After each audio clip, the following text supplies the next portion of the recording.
अस्सलाम वालेकुम ख़वातीन और हज़रात, एक नई वीडियो के साथ मैं हूं हसन लियाकत। आज हम बात करेंगे सरफराज और रिजवान के हवाले से। सरफराज अहमद और मोहम्मद रिजवान में से कौन सा वो शख्स होगा जो पाकिस्तान क्रिकेट टीम में शामिल होगा 14 दिसंबर को जो टेस्ट मैच स्टार्ट हो रहा है। और उसके अलावा मोहम्मद हफीज़ का भी ऐलान आ चुका है। उन्होंने बरमला बता दिया है कि मोहम्मद रिजवान या फिर सरफराज अहमद के हवाले से कि कौन प्लेइंग 11 का हिस्सा होगा और क्यों होगा। और ये चीज़ें अब आया हो चुकी हैं। और जो फ़ैन क्लब्स लड़ रहे थे सरफराज अहमद के और मोहम्मद रिजवान के, उनके लिए अब यही है कि आप अपना ऐलान जंग बंद कर दें। इससे पहले कि हम वीडियो को स्टार्ट करें, आपसे गुजारिश है कि हमारे इस वीडियो को लाइक ज़रूर कीजिएगा और साथ साथ चैनल को सब्सक्राइब ज़रूर कीजिएगा। और हमें ये भी बताइएगा कि आप किस इलाके से हमें देख रहे हैं। सबसे पहले थोड़ा सा बैकग्राउंड बता देते हैं। पेशे जिन्हों शान मसूद जो कि कप्तान है पाकिस्तान क्रिकेट टीम के, उन्होंने ये बयान दिया था कि मैं मोहम्मद रिजवान के ऊपर सरफराज अहमद को फोकियत दूंगा और सरफराज अहमद उनकी प्लेइंग 11 का हिस्सा होंगे। और उसके बाद एक बुखार था सोशल मीडिया पे जो कि मोहम्मद रिजवान के फैंस ने स्टार्ट किया और सरफराज अहमद को तरह तरह के अलकाबात से पुकारा गया। उनके कैचेस के हवाले से बात की गई कि कैचेस ठीक नहीं करते। फिर उनकी उम्र के हवाले से बात की गई कि ये तो उम्र रसीदा हो चुके हैं, इनका अब क्या ताल्लुक़ है पाकिस्तान क्रिकेट टीम के साथ, इनको घर बैठना चाहिए, ये इनके घर बैठने की उम्र है।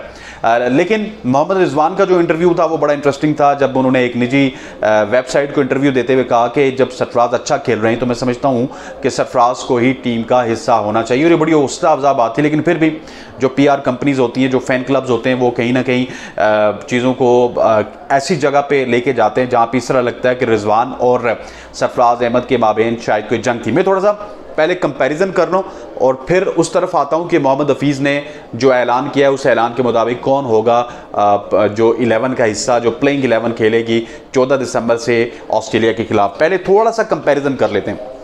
देखिए, सरफराज अहमद 11 जून 2019 को टीम से अपनी ख़राब परफॉर्मेंस की वजह से बाहर हुए थे। ख़राब परफॉर्मेंस थी उनमें, उनके 0-0 और 50-50 मेरे ख्याल है कोई 10 इनिंग्स में 2 थे। इसके अलावा उनकी परफॉर्मेंस बिल्कुल डाउन थी, इस वजह से वो टीम से बाहर हुए थे। लेकिन उसके बावजूद भी उनको टीम के साथ कैरी किया गया क्योंकि वो साबिक कप्तान थे। एज ए 12th मैन भी वो हमें फील्डिंग करते हुए नजर आए, कभी टॉवल लेके आते थे, कभी क्या करके आते थे। लेकिन अल्टीमेटली उनको मौका मिला 26 दिसंबर 2022 को जब पाकिस्तान में न्यूजीलैंड की टीम आई थी टेस्ट मैच खेलने। उसमें सरफराज ने उस मौके को कैपिटलाइज किया। और सरफराज को ये मौका क्यों मिला? सरफराज को ये मौका मिला रिजवान की ख़राब कारकर्दगी की वजह से। अब जहाँ तक टेस्ट क्रिकेट की बात है, रिजवान ODI में तो बहुत शानदार हैं, T20 में बहुत शानदार हैं, लेकिन टेस्ट क्रिकेट में रिजवान उस लेवल पर नहीं थे जिस लेवल पर उनके जो फ़ैन क्लब है उसने अभी सोशल मीडिया पे एक भरमार स्टार्ट की हुई है। अगर आखिरी 7 इनिंग्स 7 टेस्ट मैच की इनिंग्स की बात की जाए, क्योंकि इसमें 3-4 टेस्ट मैचेस ही होंगे जो रिजवान ने खेले हैं, वो मैं आपको बता देता हूँ।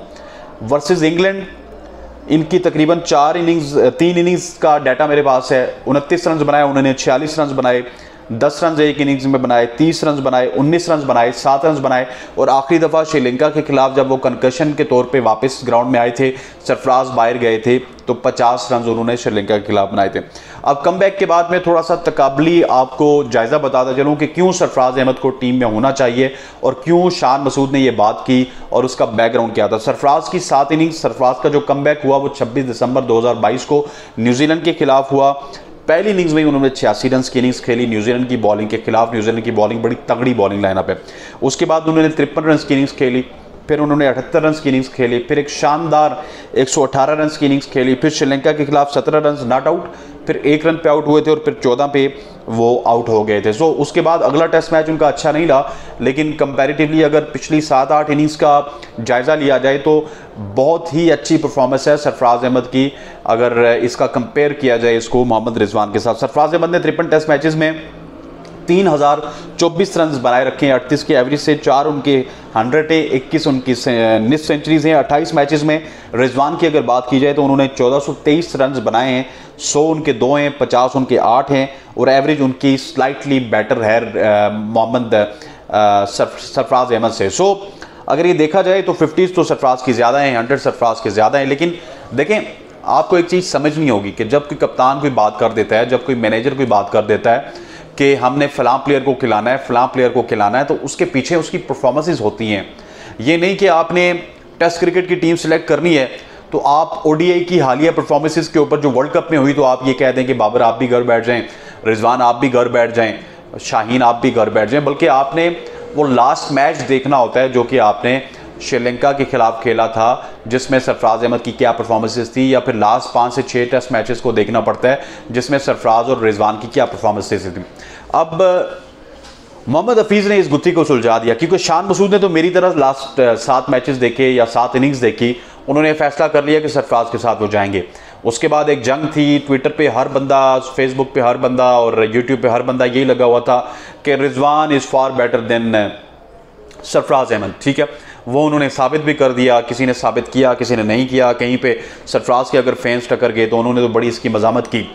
लेकिन आज मोहम्मद हफीज़ ने प्रेस कॉन्फ्रेंस करते हुए ये बता दिया है कि हम प्लेइंग 11 में किसी को भी शामिल कर सकते हैं, और सरफराज का तो उन्होंने कह दिया कि सरफराज शामिल होंगे, लेकिन सरफराज के साथ साथ हम मोहम्मद रिजवान को भी शामिल कर सकते हैं, ये भी ऑप्शन है। क्योंकि ऑस्ट्रेलिया में पोजीशन थोड़ी सी डिफरेंट होगी। मैं आपको बताता चलूँ कि सरफराज अहमद की जो स्ट्रॉन्ग जोन है, सरफराज अहमद स्पिन को बहुत अच्छा खेलते हैं, इसी वजह से पाकिस्तान में भी वो चल गए, श्रीलंका में भी वो चल गए, यूएई में भी वो होते वो चल जाते।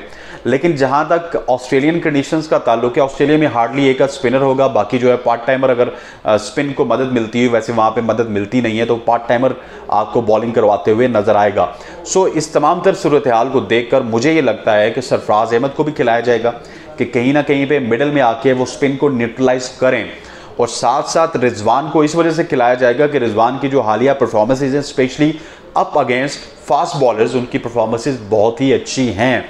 लेकिन उनको किस नंबर पे लाया जाएगा? अब वो ओडीआई में कभी T20 में ओपनिंग करते हैं, ओडीआई में वो चौथे नंबर पे आते हैं, बाबर तीसरे पे आते हैं, यहाँ पे बाबर चौथे पे आते हैं, तो 5वें पे रिजवान को खिलाएंगे। फिर किसको ड्रॉप करेंगे? क्या सऊद शकील को ड्रॉप करेंगे, अब्दुल्ला शफीक को ड्रॉप करेंगे, इमाम उल हक को ड्रॉप करेंगे? शान मसूद तो खेलेंगे ही खेलेंगे, इस दफ़ा उनको ड्रॉप नहीं कर सकते क्योंकि वो टेस्ट के कप्तान हैं।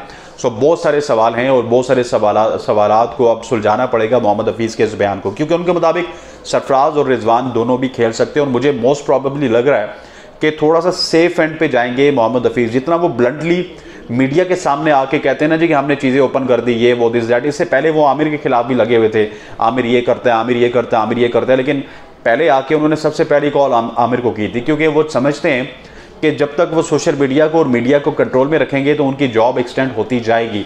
इसी वजह से वो सोशल मीडिया के प्रेशर में आके इस तरह के बयान दे रहे हैं। हालांकि जो हालिया परफॉर्मेंसेज हैं, मेरे मुताबिक जो शान मसूद ने बात की थी वो बिल्कुल ठीक थी कि सरफराज अहमद को पहले टेस्ट मैच में आजमाना चाहिए।